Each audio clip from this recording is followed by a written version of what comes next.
అనుదిన పరిశుద్ధ గ్రంథ పఠనము. ప్రసంగి గ్రంథం 2వ అధ్యాయం. కానీ నిన్ను సంతోషము చేత శోధించి చూతును. నీవు మేలుననుభవించి చూడుమని నేను నా హృదయముతో చెప్పుకొంటిని. అయితే అదియు వ్యర్థ ప్రయత్నమాయెను. నవ్వుతో నీవు వెర్రిదానవనియు సంతోషముతో నీ చేత కలుగునదేమి అనియు నేనంటిని. నా మనస్సు ఇంకనూ జ్ఞానము అనుసరించుచుండగా ఆకాశము క్రింద తాము బ్రతుకు కాలమంతయు మనుష్యులు ఏమి చేసి మేలు అనుభవింతురో చూడవలెనని తలచి నా దేహమును ద్రాక్షారసము చేత సంతోషపరచుకొందుననియు మతిహీనత యొక్క సంగతి అంతయు గ్రహింతుననియు నా మనస్సులో నేను యోచన చేసుకొంటిని. నేను గొప్ప పనులు చేయబూనుకొంటిని. నా కొరకు ఇండ్లు కట్టించుకొంటిని, ద్రాక్ష తోటలు నాటించుకొంటిని. నా కొరకు తోటలను శృంగారవనములను వేయించుకొని వాటిలో సకల విధములైన ఫలవృక్షములను నాటించితిని. వృక్షముల నారుమళ్లకు నీరు పారుటకై నేను చెరువులు త్రవ్వించుకొంటిని. పనివారిని పనికత్తెలను సంపాదించుకొంటిని. నా ఇంట పుట్టిన దాసులు నాకుండిరి. యెరూషలేమునందు నాకు ముందుండిన వారందరికంటే ఎక్కువగా పశువుల మందలను గొర్రెమేకల మందలను బహు విస్తారముగా సంపాదించుకొంటిని. నా కొరకు నేను వెండి బంగారములను రాజులు సంపాదించు సంపదను ఆయా దేశములలో దొరుకు సంపత్తును కూర్చుకొంటిని. నేను గాయకులను గాయకురాండ్రను మనుషులిచ్చయించు సంపదలను సంపాదించుకొని బహుమంది ఉపపత్నులను ఉంచుకొంటిని. నాకు ముందు యెరూషలేమునందున్న వారందరికంటెను నేను ఘనుడనై అభివృద్ధి నొందితిని. నా జ్ఞానము నన్ను విడిచిపోలేదు. నా కన్నులు ఆశించిన వాటిలో దేనిని అవి చూడకుండా నేను అభ్యంతరము చేయలేదు. మరియు నా హృదయము నా పనులన్నిటిని బట్టి సంతోషింపగా సంతోషకరమైనదేదియు అనుభవించకుండా నేను నా హృదయమును నిర్బంధింపలేదు. మరియు నా హృదయము నా పనులన్నిటిని బట్టి సంతోషింపగా సంతోషకరమైనదేదియు అనుభవించకుండా నేను నా హృదయమును నిర్బంధింపలేదు. ఇదే నా పనులన్నిటి వలన నాకు దొరికిన భాగ్యము.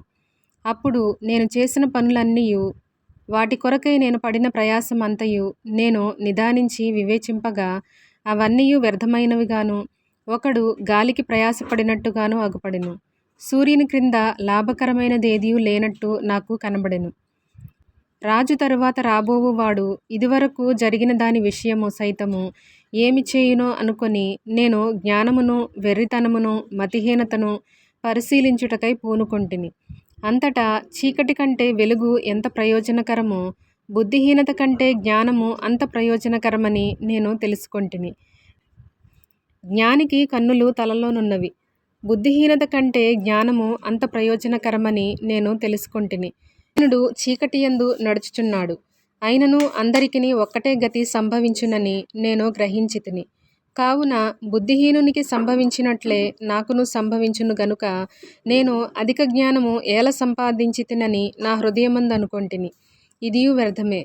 బుద్ధిహీనులను గూర్చినట్లుగానే జ్ఞానులను గూర్చియు జ్ఞాపకము ఎన్నటికినీ ఉంచబడదు.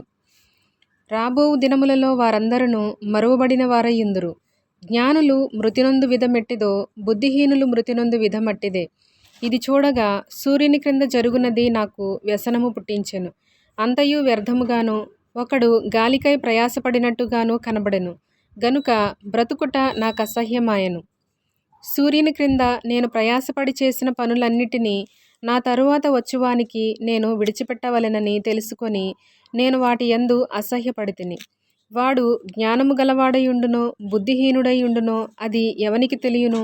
అయితే సూర్యుని క్రింద నేను ప్రయాసపడి జ్ఞానము చేత సంపాదించుకొన్న నా కష్టఫలమంతటి మీదను వాడు అధికారియయుండును. ఇదియును వ్యర్థమే. కావున సూర్యుని క్రింద నేను పడిన ప్రయాసమంతటి విషయమై నేను ఆశ విడిచిన వాడనైతిని. ఒకడు జ్ఞానముతోనూ తెలివితోనూ యుక్తితోనూ ప్రయాసపడి ఏదో ఒక పని చేయును. అయితే దాని కొరకు ప్రయాసపడని వానికి అతడు దానిని స్వాస్థ్యముగా ఇచ్చివేయవలసి వచ్చును. ఇదియు వ్యర్థమును గొప్ప చెడుగునై ఉన్నది. సూర్యుని క్రింద నరునికి తటస్థించు ప్రయాసమంతటి చేతను వాడు తలపెట్టు కార్యములన్నిటి చేతను వానికేమి దొరుకుచున్నది? వాని దినములన్నీయు శ్రమకరములు, వాని పాట్లు వ్యసనకరములు. రాత్రియందైనను వాని మనస్సునకు నెమ్మది దొరకదు. ఇదియు వ్యర్థమే. అన్నపానములు పుచ్చుకొనుట కంటే తన కష్టార్జితము చేత సుఖపడుట కంటెను నరునికి మేలుకరమైనదేదియూ లేదు. ఇదియును దేవుని వలన కలుగునని నేను తెలుసుకొంటిని. ఆయన సెలవు లేక భోజనము చేసి సంతోషించుట ఎవరికి సాధ్యము? ఏలయనగా దైవదృష్టికి మంచివాడుగా నుండువానికి దేవుడు జ్ఞానమును, తెలివిని, ఆనందమును అనుగ్రహించును. అయితే దైవదృష్టికి ఇష్టుడగువానికిచ్చుటకై ప్రయాసపడి పోగు చేయి పనిని ఆయన పాపాత్మునికి నిర్ణయించును.